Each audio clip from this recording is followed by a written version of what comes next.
तो ये कंफ्यूजन को हम आज खत्म कर देना है हमें। इस कंफ्यूजन को एकदम क्लियर कर देना है कि कोई भी डाउट ना रहे। If I promise you that I will give you से अ मिल्की बार चॉकलेट, तो मैं मिल्की बार आपको तब दूंगा when you will come first in the class. That is I shall be giving you a milky bar chocolate if you stand first in the class. तो यहां पर condition क्या है? That you come first in the class. So me giving you or gifting you the Milky Bar is dependent upon the happening of an event, that is you standing first in the class. आप राम बोल रहे हैं, वो श्याम बोल रहा है। आप रात बोल रहे हैं, वो दिन बोल रहा है। ठीक है, आप पूरब बोल रहे हैं, वो पश्चिम बोल रहा है। आप बोल रहे हैं भारत जीतेगा, वो बोल रहा है भारत नहीं जीतेगा। तो एक कॉन्ट्राडिक्शन है। आप कुछ और बोल रहे हैं, सामने वाले का व्यू कुछ और है, और इसी पर सट्टा लग जाता है, इसी पर बाजी लग जाती है। वेजरिंग इंडिया में वैलिड नहीं है। वेजरिंग इंडिया में इलीगल है, ऑफेंस है, और ये पनिशेबल है। इंडिया में जैसे कि श्रीशांत जब आईपीएल में उसके ऊपर एलिगेशन लगा वेजरिंग का, तो जेल जाना पड़ा। अमेरिका में ये पनिशेबल नहीं है। इंडिया में सट्टेबाजी सिर्फ घोड़े पर हॉर्स रेसिंग में परमिसिबल है, मतलब वैलिड है। But other than that India में हर तरह की सट्टेबाजी बैन है, ऑफेंस है, इलीगल एक्ट है, एंड देयर बाई पनिशेबल है। Hello everyone, a very good evening to you all. To all my viewers, to all my dear students and my friends, I am Avinash and I am here as usual before you all to discuss the legal topics, to discuss the relevant law topics, right? And today the concept that I have taken up for the discussion is the contingent contract and wagering agreements. My dear students, contingency, that is contingent contract, and wagering agreements both are under Indian Contract Act 1872. Contingent contract को भी define किया गया है Indian contract act में, और wagering agreements को भी define किया गया है इंडियन कॉन्ट्रैक्ट एक्ट में। हम इसको डिस्कस क्यों कर रहे हैं, पहले आपको यह बता देता हूं। क्योंकि वेजरिंग और कंटिजेंट से जब भी क्वेश्चन आया है उसमें बच्चे कंफ्यूज कर जाते हैं। उसमें उनको थोड़ा कंफ्यूजन हो जाता है कि कंटिजेंसी में भी लगता है कि वेजरिंग भी हो सकता है, और वेजरिंग में लगता है कि कंटिजेंसी भी हो सकता है। तो ये कंफ्यूजन को हम आज खत्म कर देना है हमें। इस कंफ्यूजन को एकदम क्लियर कर देना है कि कोई भी डाउट ना रहे कि वेजरिंग और कंटिजेंसी में डिफरेंस क्या है, राइट? सबसे पहले हम लोग कंटिजेंट कॉन्ट्रैक्ट को समझते हैं। कंटिजेंट कॉन्ट्रैक्ट क्या होता है कि that it depends upon the happening of an event, right? इसको मैं आपको एग्जाम्पल देकर के इलस्ट्रेट करना चाहूंगा कि if I promise you that I will give you से अ मिल्की बार चॉकलेट, तो मैं मिल्की बार आपको तब दूंगा when you will come first in the class. That is I shall be giving you a milky bar chocolate if you stand first in the class. तो यहां पर condition क्या है? That you come first in the class. So me giving you or gifting you the Milky Bar is dependent upon the happening of an event, that is you standing first in the class. Contingency में आप हमेशा याद रखिएगा कि अगर वो event होगा तभी उसका परफॉर्मेंस होना है। अगर वो इवेंट नहीं हुआ तो उसका परफॉर्मेंस नहीं होना है, उसका परफॉर्मेंस होना ही नहीं है, राइट? और एक ही आदमी को वो परफॉर्म करना है। जैसे कि अगर मैं आपको बोल रहा हूं कि मैं आपको मिल्की बार चॉकलेट दूंगा, तो आपको कुछ परफॉर्म नहीं करना अलग से, आपको कुछ नहीं देना है। दोनों ही कंडीशन में, अगर आप फर्स्ट आते हैं या फिर नहीं आते हैं, देना सिर्फ मुझे है, परफॉर्म सिर्फ मुझे करना है, राइट? मींस अगर आप फर्स्ट आ गए तो मुझे मिल्की बार देना है, और नहीं आए तो नहीं देना है, राइट? मतलब कि इसमें आप देखिएगा एकदम एक चीज काफी क्लियर है कि सामने वाले को के लिए कभी जीत और हार नहीं है, उसके पॉकेट से 1 रुपया भी नहीं जाना है। लेकिन आपके तरफ से और आपके भी तरफ से कब? जब वो फर्स्ट आ गया तब मिल्की बार जाना है, और नहीं तो नहीं जाएगा, राइट?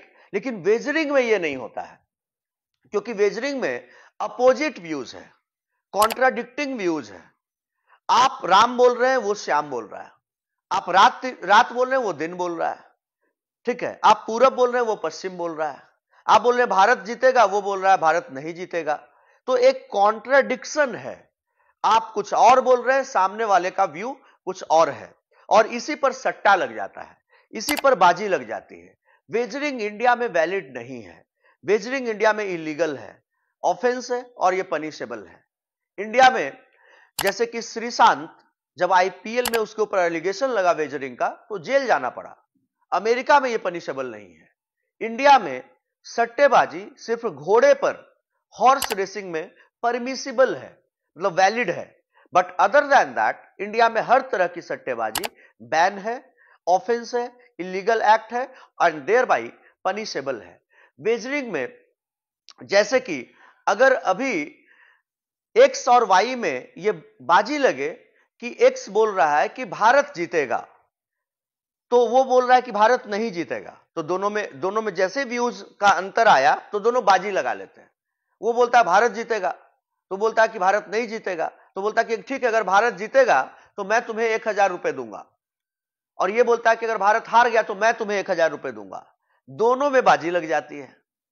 लेकिन ये बाजी अगर मान लो कल के डेट में एक्स जीत गया और वाई पैसे नहीं दे रहा है, तो क्या वाई के ऊपर एक्स केस कर सकता है कि मुझे वाई पैसा नहीं दे रहा है? क्या उसको लॉ से, कोर्ट के द्वारा उस कॉन्ट्रैक्चुअल ऑब्लिगेशन को परफॉर्म करवा सकता है? नहीं करवा सकता है, क्योंकि firstly this agreement is void.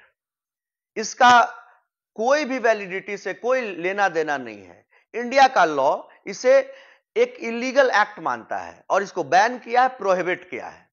Wagering में मैं फिर से बता रहा हूं कि the only thing which is at stake is the profit, और एक आदमी जरूर हारेगा, एक आदमी जरूर जीतेगा, एकदम तय है दोनों तरफ से।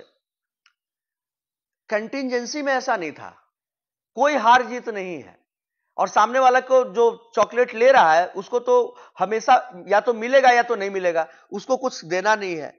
और इधर वाले जिसको देना भी है तो अगर वो फर्स्ट आएगा तब देगा, कंडीशनल है, राइट, और फर्स्ट नहीं आया तो नहीं भी देना है। लेकिन इस वाले में, वेजरिंग में, एक हारेगा और एक जीतेगा, एक जीतेगा दूसरा हारेगा, और दोनों में से किसी न किसी को पैसा देना है, राइट। इस पे मैंने 3 क्वेश्चंस आपके लिए लिए हैं कि मैं इसको डिस्कस करूंगा, आप इसको समझिएगा और इसके कंक्लूजन पे आइएगा। पहला question is before you all. The question is that A enters into a contract with B to pay him a sum of ₹5,000 if India wins the world cup. It is A B के साथ contract करता है कि मैं तुम्हें पे करूंगा 5,000 रुपया अगर भारत वर्ल्ड कप जीत गया तो। यह किस तरह का नेचर क्या है इसका? क्या यह कंटिंजेंट कॉन्ट्रैक्ट है? क्या यह वेजरिंग अग्रीमेंट है? क्या यह वॉइडेबल कॉन्ट्रैक्ट है या फिर वॉइड है?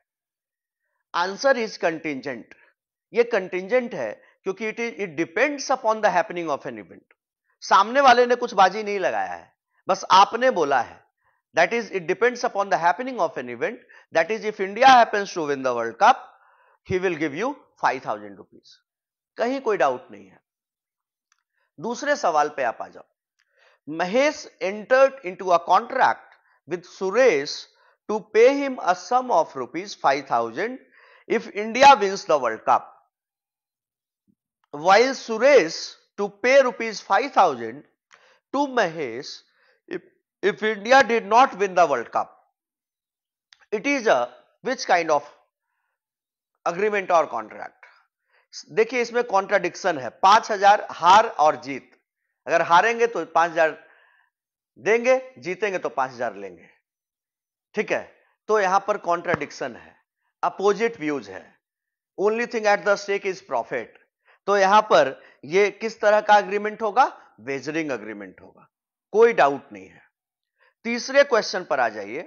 तीसरा यह है कि A enters into a contract with B to buy the house of B if B survives his wife C। ध्यान से सुनना। A enters into a contract, मतलब A B के साथ कॉन्ट्रैक्ट में एंटर करता है कि मैं तुम्हारा घर खरीदूंगा, लेकिन घर कब खरीदूंगा? यह कंडीशन है कि if B survives his wife C, मतलब कि B की शादी है C से, और अगर सी मर जाएगी बी सर्वाइव सी का मतलब क्या है कि सी के मरने के बाद अगर बी जिंदा है, सी के मरने के बाद अगर बी जिंदा है, तब ये इसके घर को खरीदेगा। मतलब ये समझिए कि कंडीशन क्या है, कंडीशन है सी का मरना, और कब, ए बी के लाइफ टाइम में, मतलब बी जिंदा रहना चाहिए। अगर बी ही पहले मर गया तो कॉन्ट्रैक्ट खत्म है, राइट। मतलब सी का मरना जरूरी है, that if B survives his wife C, it is a